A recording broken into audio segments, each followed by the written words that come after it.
ಎಲ್ರಿಗೂ ಇರುವಂತಹ ಚಟ ಇನ್ನೊಬ್ಬ ವ್ಯಕ್ತಿಯನ್ನ ನೋಡಿದ ತಕ್ಷಣ ಅಟ್ರಾಕ್ಟ್ ಆಗೋದು, ಅವ್ರ ಹತ್ರ ಸ್ವಲ್ಪ ದಿನ ಎಂಜಾಯ್ ಮಾಡೋದು, ಇನ್ನೊಬ್ರ ಹತ್ರ ಸ್ವಲ್ಪ ದಿನ ಎಂಜಾಯ್ ಮಾಡೋದು. ನಾವು ಎಷ್ಟು ಕಂಟ್ರೋಲ್ ಮಾಡಿದ್ರು, ಎಷ್ಟು ಅವ್ರನ್ನ ಕಂಡೀಷನ್ ಆಗಿ ಏನು ಮಾಡೋದು ಸಹ ಅದು ಮೈಂಡು ಹೇಳಿದ ಮಾತು ಕೇಳೋದಿಲ್ಲ. ಅವರು ಪೂರ್ವ ಜನ್ಮದಿಂದ ಇವರ ಪ್ರೀತಿ ಸಾಕಾಗದೆ ಈ ವ್ಯಕ್ತಿ ಮದುವೆ ಆಗಿರಲಿ, ಮಕ್ಕಳಾಗಿರಲಿ ತಕ್ಷಣ ಅವ್ರ ಕಡೆಗೆ ಅಟ್ರಾಕ್ಟ್ ಆಗ್ತಾರೆ. ನೆಕ್ಸ್ಟ್ ನಮ್ಮ ಪಾರ್ಟ್ನರ್ಸ್ಗೆ ಅವರು ಯಾವ ಜನ್ಮದಿಂದ ಬಂದಿದ್ದಾರೆ ಅಂತ ನೋಡಬೇಕು.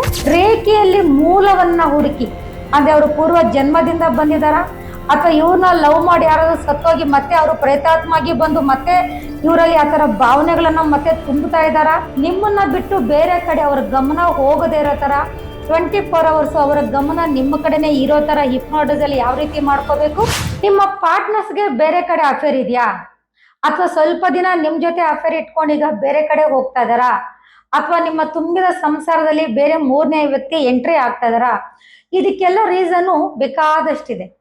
ಒಂದನೇದಾಗಿ ಅವರು ಪೂರ್ವ ಜನ್ಮದಿಂದ ಇವರ ಪ್ರೀತಿ ಸಾಕಾಗದೆ, ಅಥವಾ ಇವರೇನಾದ್ರು ಆ ಜನ್ಮದಲ್ಲಿ ಮೋಸ ಮಾಡಿದ್ರೆ, ಅಥವಾ ಇವರ ಪ್ರೀತಿಯನ್ನ ಪರಿಪೂರ್ಣವಾಗಿ ಹೊಂದಕ್ಕಾಗದೆ ಇರುವಂತ ಟೈಮಲ್ಲಿ ಆ ವ್ಯಕ್ತಿ ಎದುರುಗಡೆ ಬಂದಿದ ತಕ್ಷಣ ಈ ವ್ಯಕ್ತಿ ಮದುವೆ ಆಗಿರ್ಲಿ, ಮಕ್ಕಳಾಗಿರ್ಲಿ ತಕ್ಷಣ ಅವ್ರ ಕಡೆಗೆ ಅಟ್ರಾಕ್ಟ್ ಆಗ್ತಾರೆ.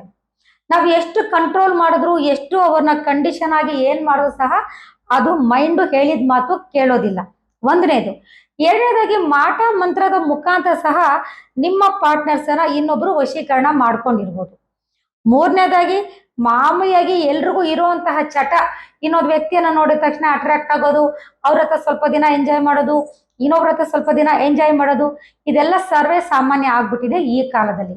ಇಂತಹ ಟೈಮಲ್ಲಿ ಏನ್ ಮಾಡಬೇಕು, ನಿಮ್ಮ ಪಾರ್ಟ್ನರ್ಸ್ಗೆ ಗೊತ್ತಿಲ್ಲದೆ ಇರೋ ತರ ರೇಖಿ ಮತ್ತು ಹಿಪ್ನೋಟೈಸ್ ಅನ್ನ ಕಲ್ತ್ಕೊಂಡು ಅವ್ರಿಗೆ ರೇಖಿಯನ್ನ ಮಾಡಿ, ಯಾವ ಪೂರ್ವ ಜನ್ಮದಿಂದ ಆ ವ್ಯಕ್ತಿ ಮತ್ತೆ ಈ ಜನ್ಮದಲ್ಲಿ ಬಂದಿದ್ದಾರೋ ಅದನ್ನ ಮೈಂಡ್ ಟು ಮೈಂಡ್ ಕಟ್ ಮಾಡಿ ಹಿಪ್ನೋಟೈಸ್ ಮುಖಾಂತರ ಅವ್ರ ಮೈಂಡ್ಗೆ ಒಂದು ಹಿಪ್ನೋಟೈಸ್ ಅನ್ನ ಮಾಡಿ, ನಿಮ್ಮನ್ನ ಬಿಟ್ಟು ಬೇರೆ ಕಡೆ ಅವ್ರ ಗಮನ ಹೋಗದೇ ಇರೋ ತರ 24 hours ಅವರ ಗಮನ ನಿಮ್ಮ ಕಡೆನೇ ಇರೋ ತರ ಹಿಪ್ನೋಟೈಸ್ ಅಲ್ಲಿ ಯಾವ ರೀತಿ ಮಾಡ್ಕೋಬೇಕು.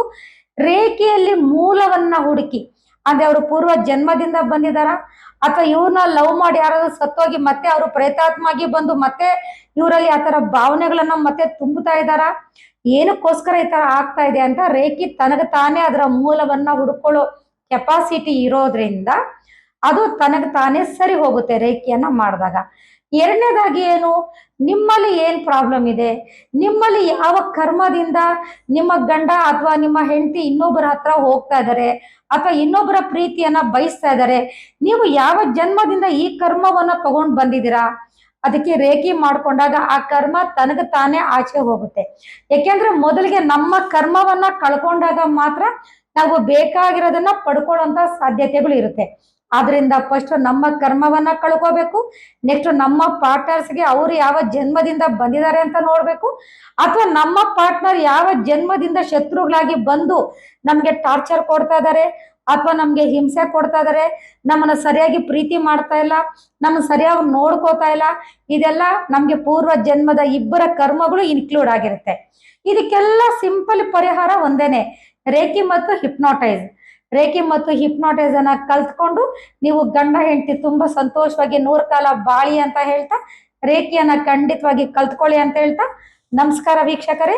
ನಾನು doctor V Bharaniraju, reiki grand master ಮತ್ತು ಮಾಸ್ಟರ್ ಹಿಪ್ನೋಟೈಸರ್.